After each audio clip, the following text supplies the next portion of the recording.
The Haggadah, Festival of the Unexceptional, is a annual car show that is held in the United Kingdom or England, where they celebrate cars that are ordinary, everyday vehicles that have now become rare because it's no longer in mass production.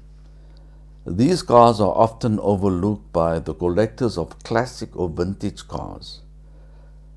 This festival invites owners of unexceptional vehicles that was once used for your daily activities, such as your family sedans, your hatchbacks, and other common models of the past. The goal of the festival is to celebrate these classic cars from the 60s, 70s, 80s, 90s, 2000s, early 2000s, that was once considered ordinary when it was new, but now it is quite rare. As one writer states it, in this mediocre meritocracy, every mundane vehicle is studied to find out how the owner has maintained its ordinariness in keeping with its original feel and look when it first came off the assembly line. At the end of the festival, an award is given for the most ordinary car from the past. The award is called the Concours d'Ordinaire, translated as the ordinary competition. Now, if you take that concept celebrating ordinariness or unexceptionalism in terms of vehicles, and you transfer that concept into everyday life, and an award and imagine that an award could be given for the most ordinary or unexceptional person. And if there was ever such an award, a group of people who were unexceptional or ordinary, like the 12 disciples whom Jesus appointed as his apostles, they would certainly have been strong candidates for such an award. For these men came from very ordinary backgrounds.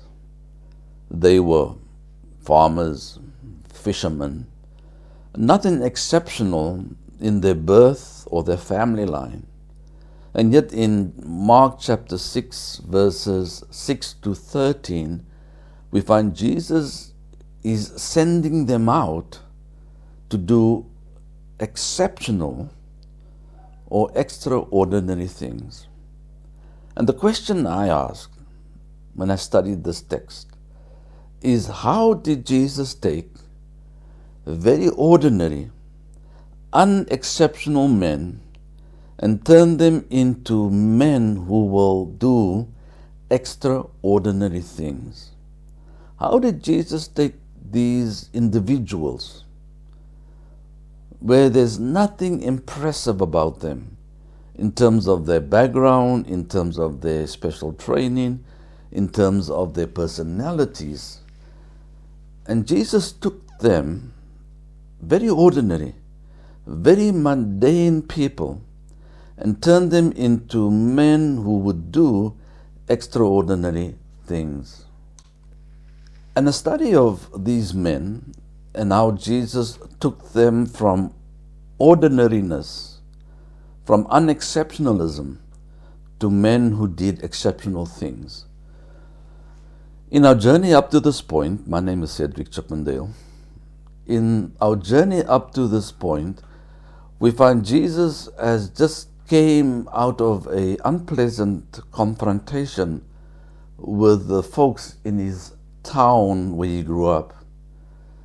He returned to Nazareth to minister to them. He spent the Saturday morning teaching in the synagogue, and they were astounded at what he was saying, and one has to presume that he probably showed them how the Old Testament truths referred to him as the promised Messiah. And to substantiate his claim of the promised Messiah, he performed wonders or supernatural deeds in their presence. And Mark chapter 6 verses 3 tells us that they were astounded, they were dumbfounded, they were blown away by what he taught and blown away by what he did. But the people from Nazareth, they stumbled over one thing. They could not quite reconcile Jesus' background as a carpenter's son who grew up in their presence, and the fact that Jesus is stating that God the Father is using him in such a supernatural way as the promised Messiah from the Old Testament. The thing that they stumbled over was the fact that he came from a very ordinary background, or a country bumpkin, just like them. And yet he is performing these supernatural events or supernatural deeds, and also teaching with such conviction that it was clear that the claims that he was making, that he was indeed the promised Messiah. But the thing that they stumbled over the most was that he grew up among them. He was not specially mentored by a rabbi, but rather he was simply just a common carpenter's son who was being prepared for a career of carpentry. And they stumbled over that. And so the question in their minds was, how could God use someone who is this ordinary in such an extraordinary way? In the light of this principle, Jesus is simply saying, while we are on the subject of ordinariness, he sends them out from verses 6 to 13 to do miraculous things, to proclaim who he was, the promised Messiah, but to substantiate and also to substantiate that claim by performing miraculous deeds, and also to confront the kingdom of darkness. And so Jesus is going to use these common, everyday, mundane people in a very extraordinary way. And the question I want to ask, and also the question that I want to answer, is how did Jesus take such mundane, ordinary people and turn them into men who could do these exceptional things? And so I want to invite you today to come along with me on a journey starting from unexceptionalism to being used by God in an exceptional way. Up to this point, he's mentoring them and prepping them for the task that he's going to give them when he leaves this earth, and that is to make disciples of all nations. He's in the process of teaching them why they could place their trust in him. We will read, and as we have studied in Mark chapter 4, verses 35 to 41, that Jesus stilled the storm by the power of his word. And when the calmness returned, the disciples asked the question, "Who is this that even the wind and the sea obey him?" And the answer comes out of that episode that Jesus is Lord over the natural elements in the same way as God the Father was Lord over the natural elements.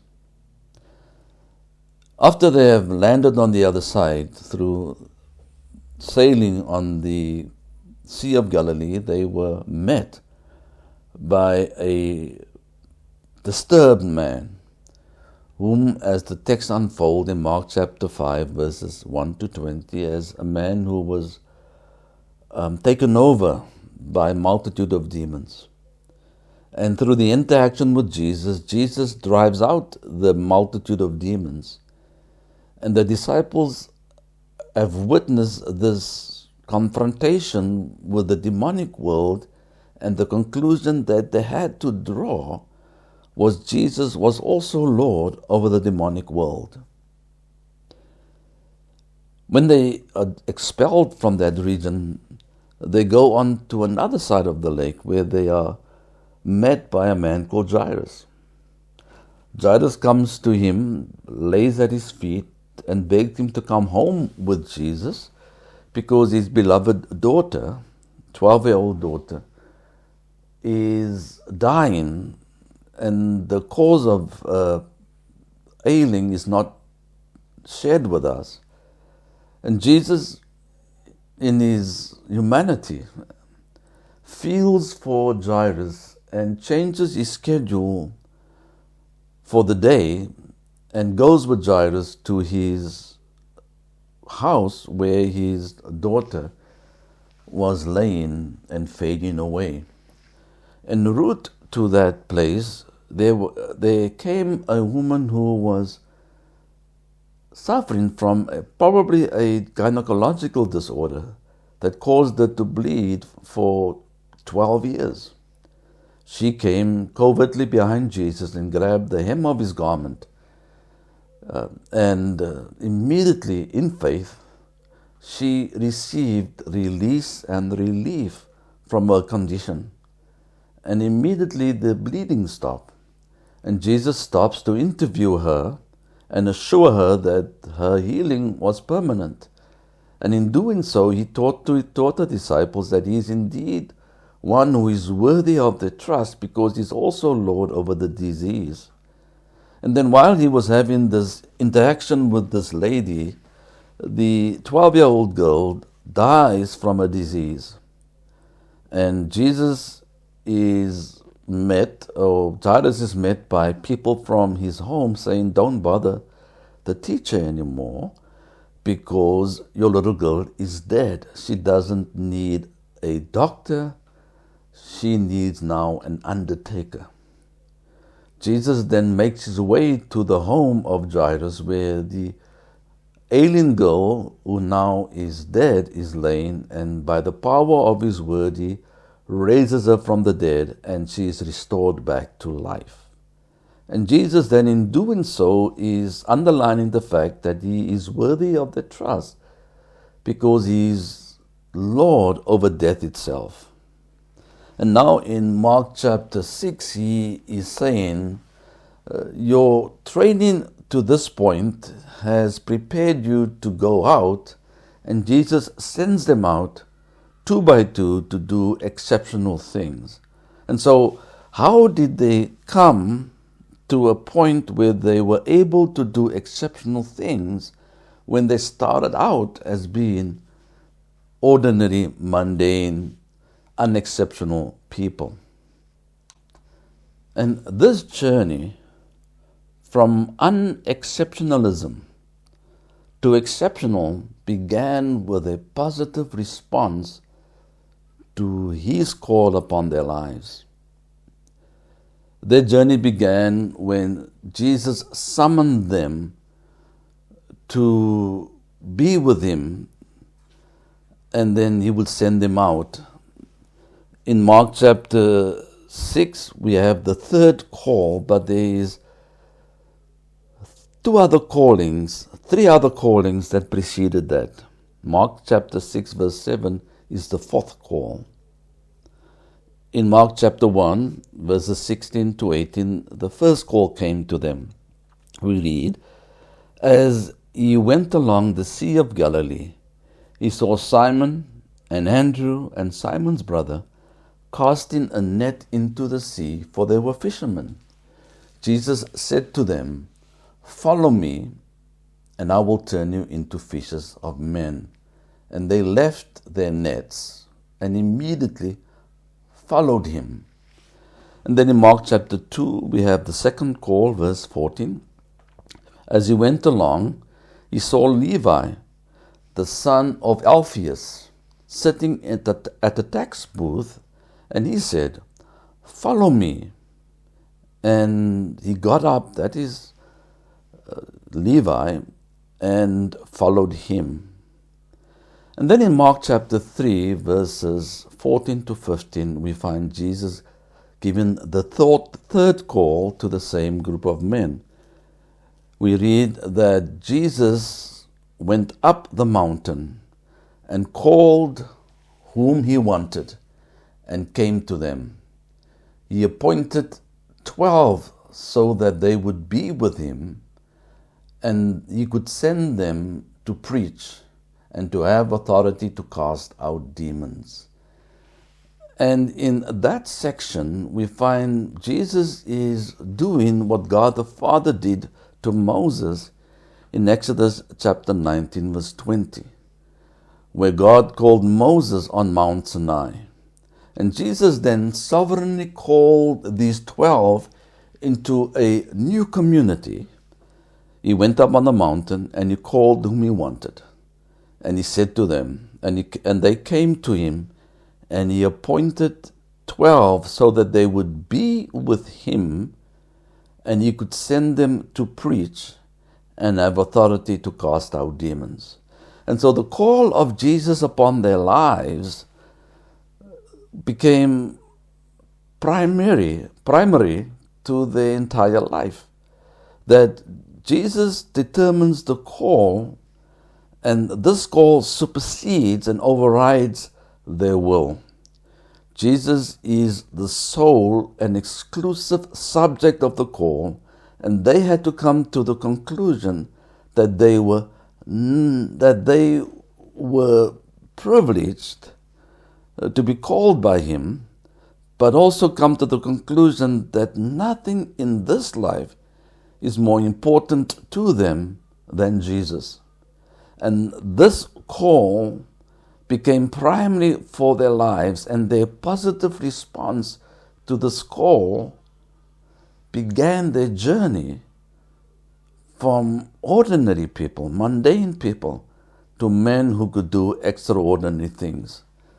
We read that in chapter 3 that Jesus called them into a new community, and this new community, the focus would be on Jesus.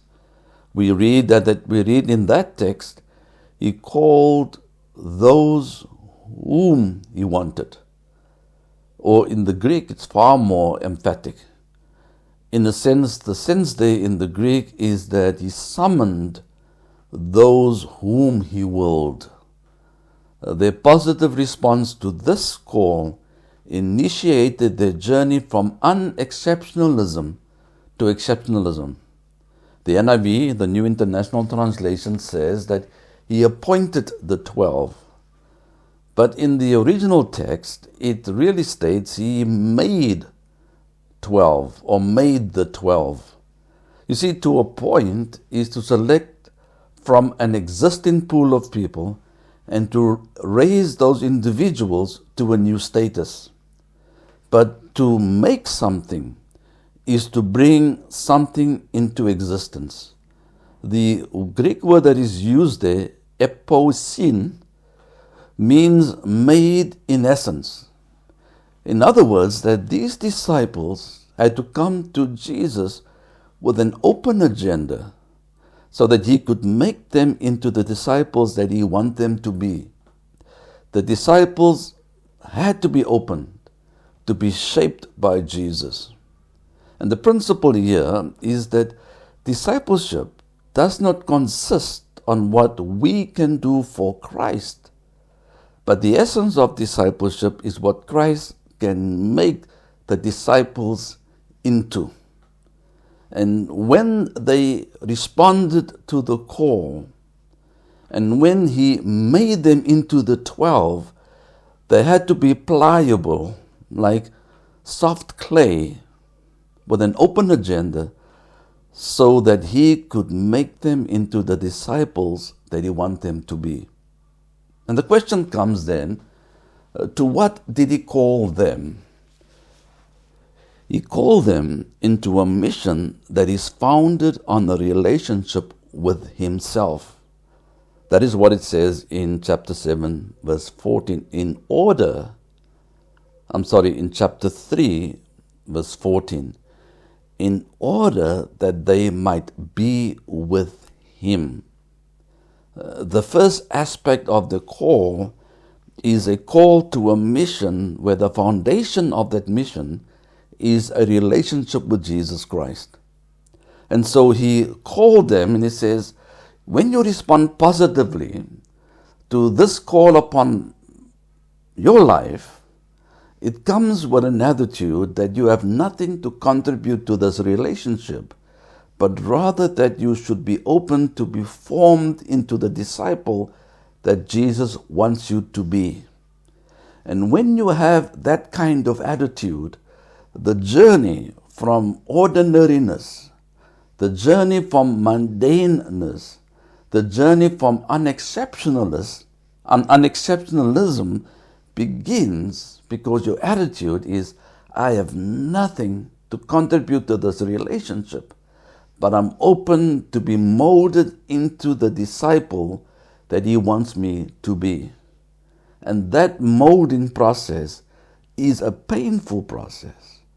That molding process involves more than just inconveniences.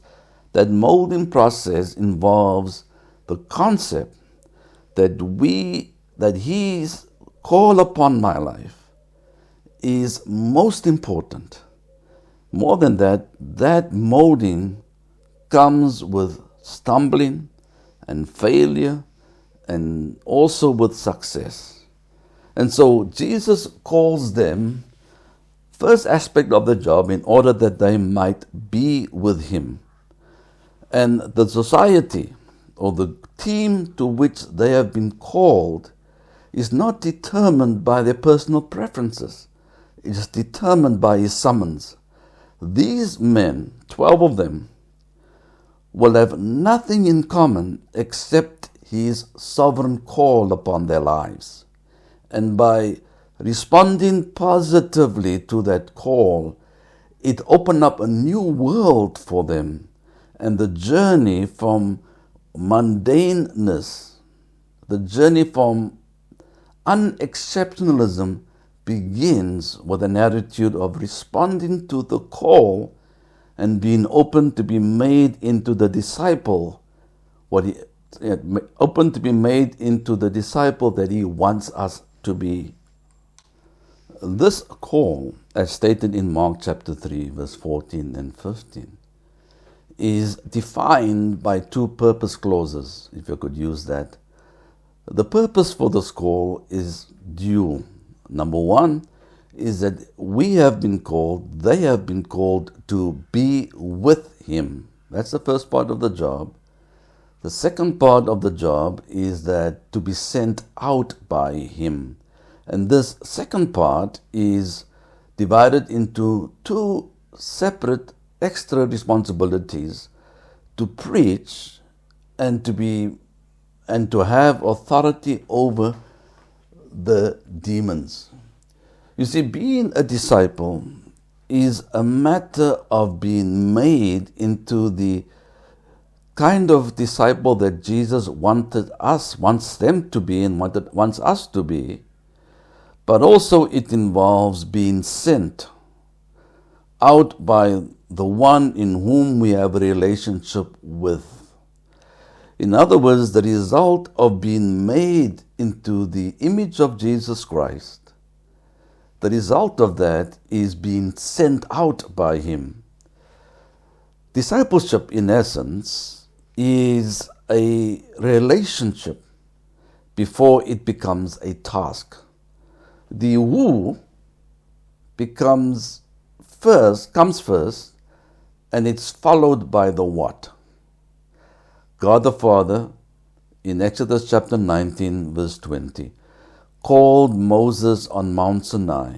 In the same way, Jesus sovereignly calls the 12 into a new community and sends them out on a mission that is founded on the relationship with Himself.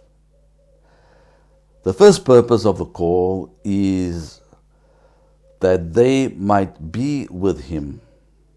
The second purpose of the call is to be sent out by Him. And so what we have here is the first step to exceptionalism. The first step of being shaped from someone who is very ordinary and very mundane comes with an attitude of being willing to respond to the call of God upon our lives.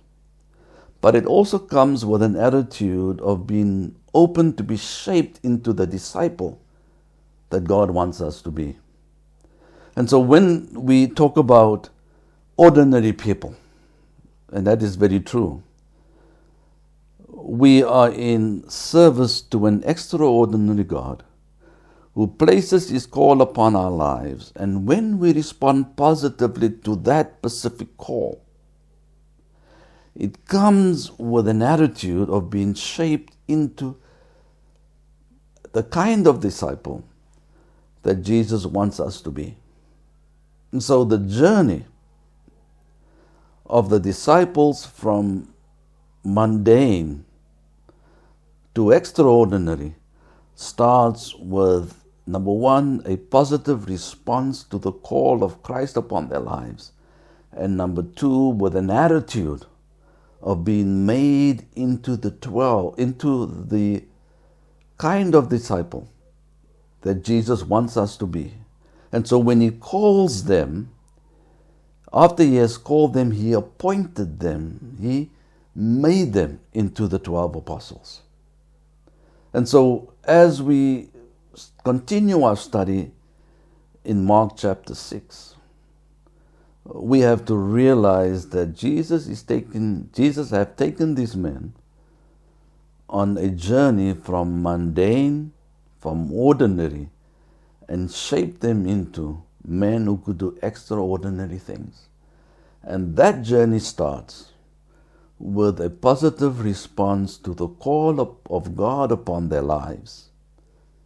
It also comes with an attitude that I am willing to be shaped into the kind of disciple that Jesus wants me to be. And when He has done that, and when He is in the process of doing that, the second part of that responsibility will come, where He will send them out. And thus in Mark chapter 6, we find in verse 7, He sends them out now because they had been with Him. They allowed Him to shape them into the kind of disciple that He wants them to be. He's at the core of their lives.